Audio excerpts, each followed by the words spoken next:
set of humans. They're showing a Christmas episode in July!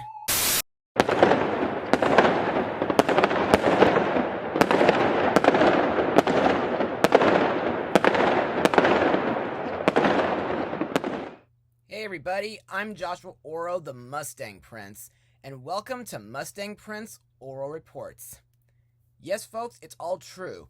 I'm actually doing a Christmas-themed blog for the 4th of July weekend. You see, because my friends at Musical Theater Village are performing Annie, which is set around Christmas time and is almost over, by the way, I thought I should look at a very special Christmas special that's not only Christmas-themed, but it is also set around Independence Day, and I think I know just the one to do. But first, let's do a backstory on two beloved characters from the Rankin holiday specials, Rudolph the Red-Nosed Reindeer and Frosty the Snowman. Of course, who doesn't know about these characters? I mean, Rudolph was the very first Christmas special that Rankin Bass has ever made, and while it was heavily mean-spirited, it's still a classical special. And later, Rudolph gained a New Year special during the 70s and a CGI sequel in the early 2000s. As for Frosty, well, if you folks have seen my top 10 all-time favorite Christmas songs last year, then you should know that Frosty's hand-drawn animated special is one of my childhood favorites. And while I do intend to blog it this holiday season, I should mention that sometime later, Frosty received a sequel where he married a beautiful snow woman named Crystal. Anyway, today, I'm going to blog a Christmas/Independence Day special starring these two Christmas characters. But, does it still hold up today? Well, let's take a look and find out. Released to television on November 25th, 1979, the special is Rudolph and Frosty's Christmas in July. Now, let's get started. In this special, an evil wizard named Winterbolt wants to conquer the North Pole, but he sees that the famous red-nosed reindeer, Rudolph, is in his way. So, he comes up with an evil plan to extinguish Rudolph's nose for good. However, during the summertime, Rudolph, along with his friend, Frosty, his wife, Crystal, and their children, Millie and Chili, go on vacation to the seashore to help a hapless circus led by the rowdy ringmaster, Lily Lorraine. Unfortunately, the gang unknowingly step into Winterbolt's scheme, which will result in Frosty and his family narrowly escaping death by melting, Santa and his wife getting caught in a snowstorm, and worst of all, Rudolph becoming an unwitting accomplice to a felony crime. So, what are my thoughts on this special? Well, I have to admit, ever since I saw this special on the Disney Channel during the late 90s, I instantly fell in love with this one. And to further explain why I love this special, let's move on to Mustang notes. Now, there's not too much trivia to talk about, except for the fact that this special was filmed in Japan using the company's trademark Animagic stop-motion animation style. Also, this was the final Rankin Bass special to use Frosty and Rudolph. Also, due to the special being 98 minutes long, I feel like this could be the longest holiday special that Rankin Bass has ever made. I think.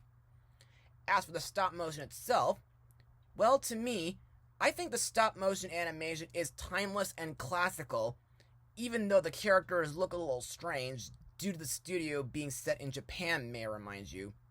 However, the fireworks scene kind of feels a bit live action compared to the fireworks featured in Here Comes Peter Cottontail.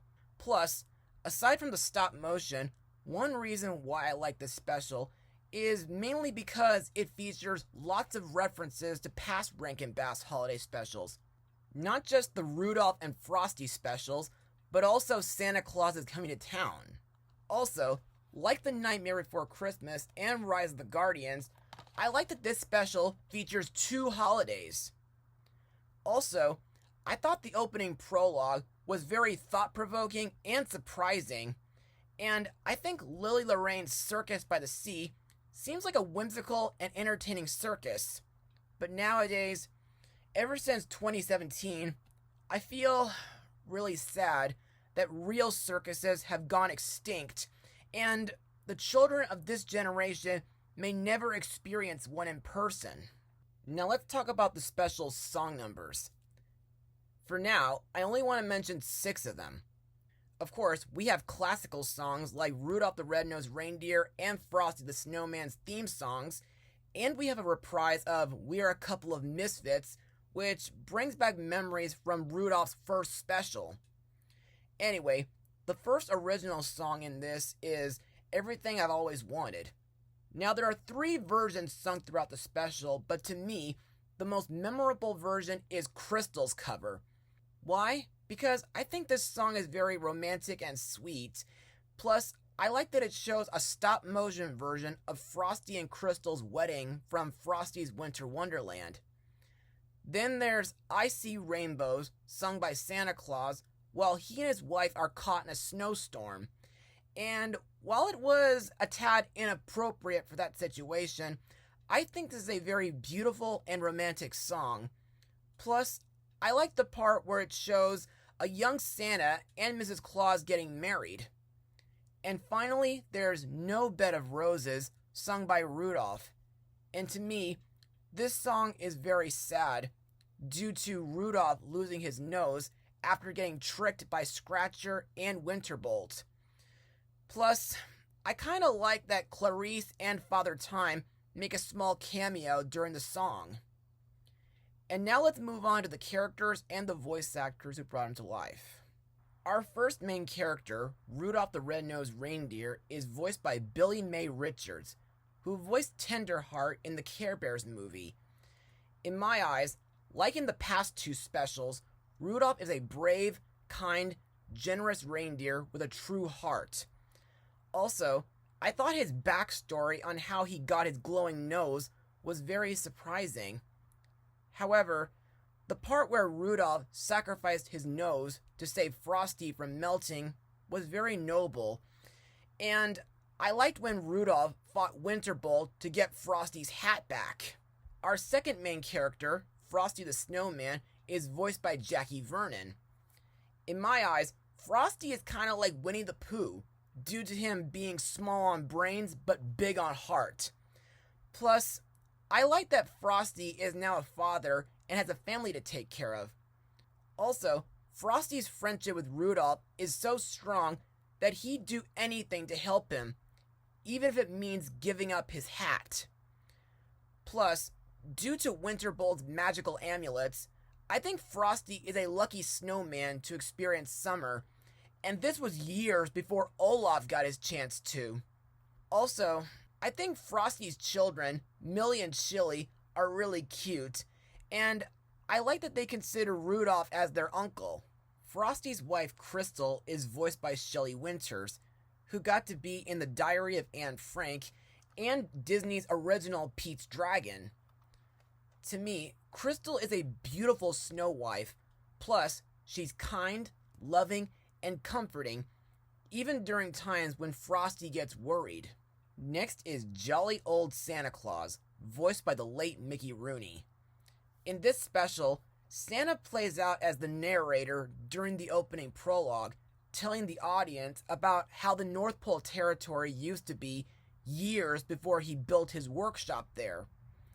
Also, when Rudolph and Frosty tell Santa that they'll be going to the seashore for summer holiday, Santa agrees to pick up Frosty before the fireworks finish. Unfortunately, Winterbolt's snow dragons create a blizzard to prevent Santa from arriving on time. Anyway, I thought the moments where Santa thinks back to the time when he met Mrs. Claus was very sweet and touching. And I liked when Santa offers Lily Lorraine his magic feed corn, which gives animals the ability to fly. Now let's move on to the new characters, starting with Milton, an ice cream delivery man voiced by Red Buttons. Man, I haven't talked about him since my blog of Chuck Jones' Gay Paris. Anyway, according to Rudolph, Milton keeps his stock at the North Pole where it won't melt, and he takes a big load to the seashore for the 4th of July weekend. However, during this special, While making one of his deliveries at the North Pole, Milton asks Rudolph for help as his girlfriend Lainey and her mother Lily are in trouble as their circus is going into foreclosure due to being in heavy debt. To me, I think Milton is a man of a million laughs, and I like that Milton plays the part of Santa Claus during the circus finale. Next we come to Lily Lorraine, the circus ringmaster voiced by legendary singer and comedian Ethel Merman, best known from such beloved stage shows like Anything Goes, Hello Dolly, and Annie Get Your Gun. Plus, she voiced an evil witch named Mombi in Journey Back to Oz. In my eyes, Lily is the best character in the entire special, not only due to her rowdy cowgirl personality, but she also has a heart of gold, and she seems like the kind of person who has Christmas spirit all year round. Plus, the songs that Lily sings throughout the special are phenomenal, including Don't Let the Parade Pass You By, which sounds kind of similar to a song that came from Hello Dolly, Every Day is Just Like Christmas, Chicken Today, and her rendition of Rudolph's theme song at the end. Another reason why I think Lily is the best character is because she kills off Winterbolt by throwing her revolvers at his scepter. Now that's just awesome! Also to note, Lily kind of makes me think of my musical theater village director, Denise Fenton. Lily's daughter, Lainey, is voiced by Shelby Flint, who got to sing in Disney's The Rescuers and the Peanuts movie Snoopy Come Home. In my eyes, while she doesn't seem to stick out as often as her mother, Lainey is a beautiful tightrope walker and trapeze artist. Plus, I think she and Milton make a sweet couple together. Also, I just love Lainey's version of rocking around the Christmas tree during the circus finale. Next is Lady Boreal, the Queen of the Northern Lights, voiced by Nellie Bellflower, who appeared on Happy Days, and she produced Finding Neverland. In this special, Lady Boreal takes on human form to stop Winterbolt's evil tyranny by putting him into a deep sleep that would go on as long as she lived as a human. Also, she guided Santa to the North Pole where he could continue making toys for the children. Later, when Lady Boreal learned of Winterbolt's return and his evil plan to have Santa get lost in a fog on Christmas Eve, she prevents it by transferring the last of her powers into baby Rudolph's red nose when he is born, along with a special snowflake-shaped mark on his hoof. However, she warns Rudolph that his nose will be extinguished if it is ever used for an evil purpose. To me, that moment kind of gave me Pinocchio or Sleeping Beauty flashbacks. Also, I think Lady Boreal is a fierce but kind-hearted character. Plus, I like the part where she tells Rudolph, in the form of the Northern Lights, that he must be brave in the face of danger in order for his nose to glow again. We also have Big Ben, the Clockwork Whale, voiced by Hal Perry.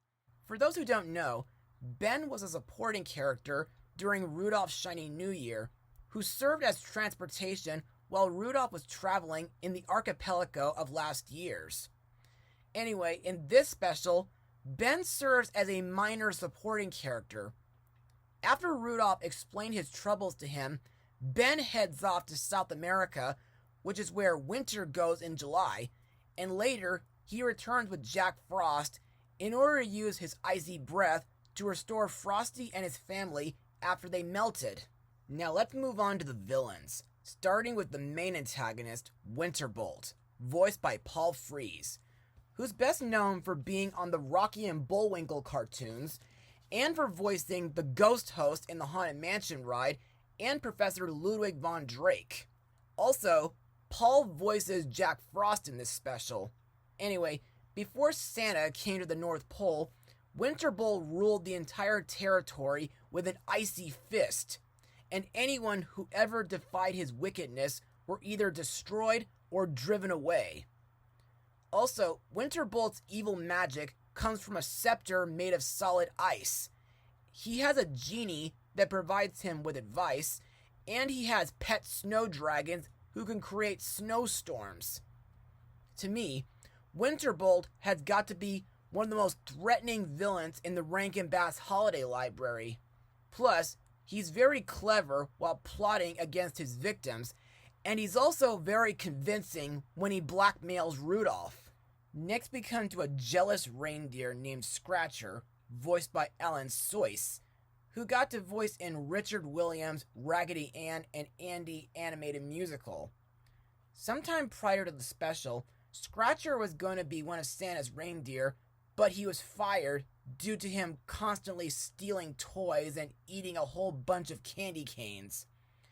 Also, after Rudolph became a member of Santa's team, Scratcher was sent to the Cave of Lost Rejections. During the events of the special, Winterbolt recruits Scratcher to help him in his evil plan and sends him to the seashore. Once there, Scratcher tricks Rudolph into helping him steal the money from the box office wagon and giving it to the evil carny Sam Spangles. In my opinion, while Scratcher is very mean and scheming, there are times where he can be pretty silly. However, I kinda liked when Rudolph gave him a job as a roustabout. Finally, we have Sam Spangles, voiced by Don Messick, who got to voice in several Hanna-Barbera cartoons. To me, this character is a real crook who's determined to take over Lily's circus.